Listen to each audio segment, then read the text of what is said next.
Hey, aloha gang. Welcome to this virtual tour of the Punahou campus. I'm your host, Kainoa Carlson. I'm a 2007 grad. And today we're starting the tour in a place where a lot of people start their Punahou journey. This is the Omidyar K1 neighborhood. It's actually located right next to the old Wilcox Hall. Well, the amphitheater is, and that's where we're standing.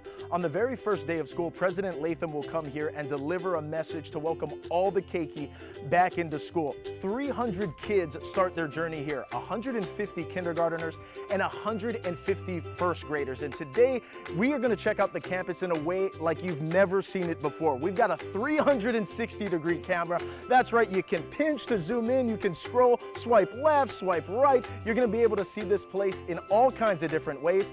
A lot to get to. Let's check it out. Ooh!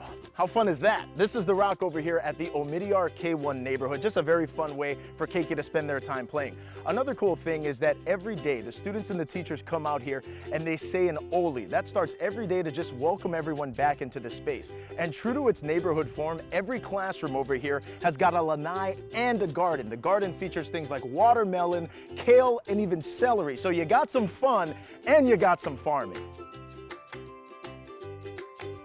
Hey guys, this is where the fun happens. This is upper playground, and kids usually split their time between here and lower, which is actually the original play space for Wilcox. But one of the things that kids love to do is come up over here and get the arm pump going, and they get all the water to flow down into the awai. They love doing that. Another thing that the keiki love is pep rally. So over here is the PE pavilion. Every Friday during the football season, the big kids come down and they get a chance to celebrate with some of their biggest fans. So the cool thing about this place is that even though this is one of the newest spaces on the Punahou campus, it's still celebrating one of its oldest traditions. Now, after all the kids enjoy their oli outside, they have a chance to come inside here and they say hello to each other, obviously doing it in a safe way. But the kids actually start their day with free choice play, and that's just kind of a nice way to ease into the day. They get to pick something fun to do, and that's how every day starts. And who the heck couldn't use a little bit more of that in their lives? I know that I could. The cool thing about the Omidyar K1 neighborhood is that this is a state-of-the-art facility. It is designed to meet LEED Platinum specifications. So there's a lot happening here with both the teachers and the students. The cool part is, as you take this walk with me, is we just transitioned out of the kindergarten room and into the first graders room. That's right, all of these classrooms are adjoined, so you basically have a neighbor, and by the time the kindergarteners transition into first grade, they already know this place, this space, they already know the teacher, so just an easy way for kids to transition. Hey, on any given day that you're driving up Punahou Street, you're always gonna see this place in action. This is the Dillingham Tennis Complex. You've got 6 courts over here, and the courts usually serve right around 2,500 students every year. Of course, it houses our boys and girls varsity tennis programs, but the cool part is that's a brand new 2-story covered area for all your spectators, family, and friends to come and watch. Another cool thing is that you don't have to go to Punahou School to use these courts, thanks to co-curricular tennis activities.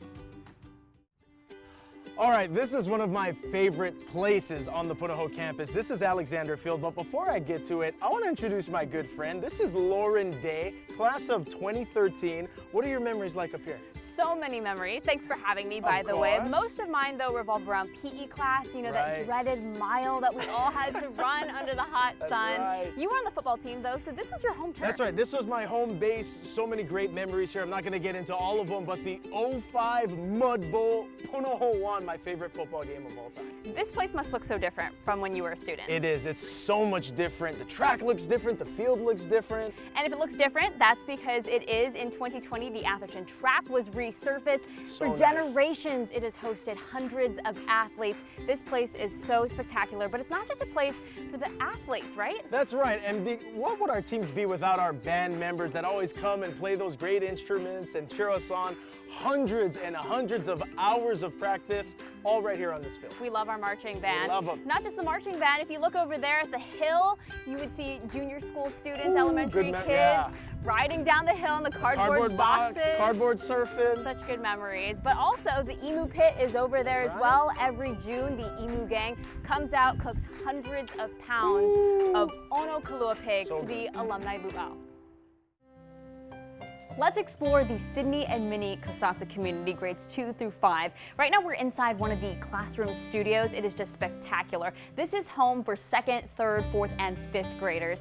Now this is the latest addition to the Punahou community. It was built back in 2016. You may remember it replaced the old Winnie units. I am so jealous I didn't get a chance to learn in these incredible classrooms. The classroom studios were built with flexibility in mind for learning. That means all of the furniture that you see, even the walls, are movable.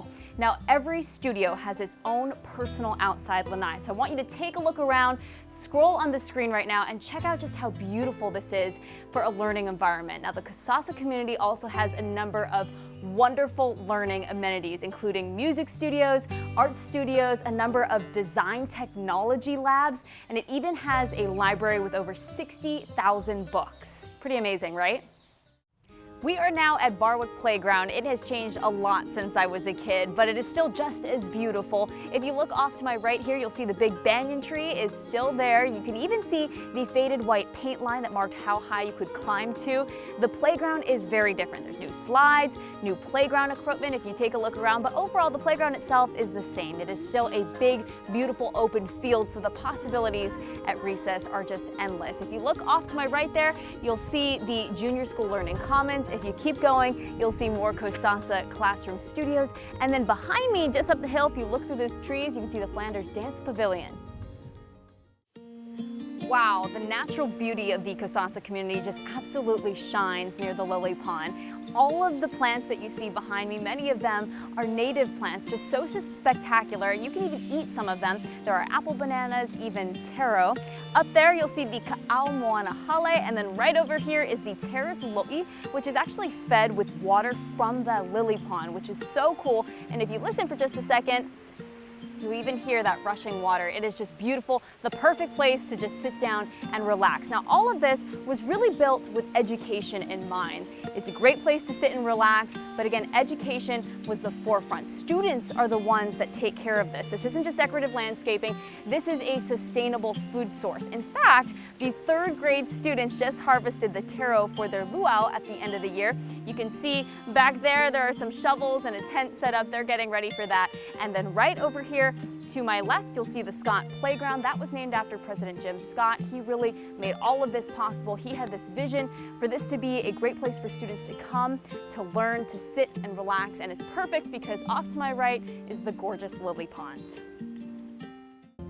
Before we go, we had to check out the quad, the heartbeat of Punahou's Academy. It is such a beautiful, peaceful place. You know, during the school year, this can be quite the busy intersection with students running from class to class. You'll also notice a lot of benches that line the quad area. Well, during the school year when class is in session, at any given time, you'll see dozens of students hanging out with their friends, just relaxing. Others may be scrambling to finish assignments last minute. And there are also a number of historic buildings that line the quad and Punahou's Academy, including the famous Pawahi Hall with the buff and blue dome. We've also got Alexander Hall, home of the dean's offices, and then behind me, the historic Cook Hall with the lava rock exterior. Now, I know for those of us who were lucky enough to call this our school, we have all made so many memories in this place, and Punahou really is a big part of who we are today.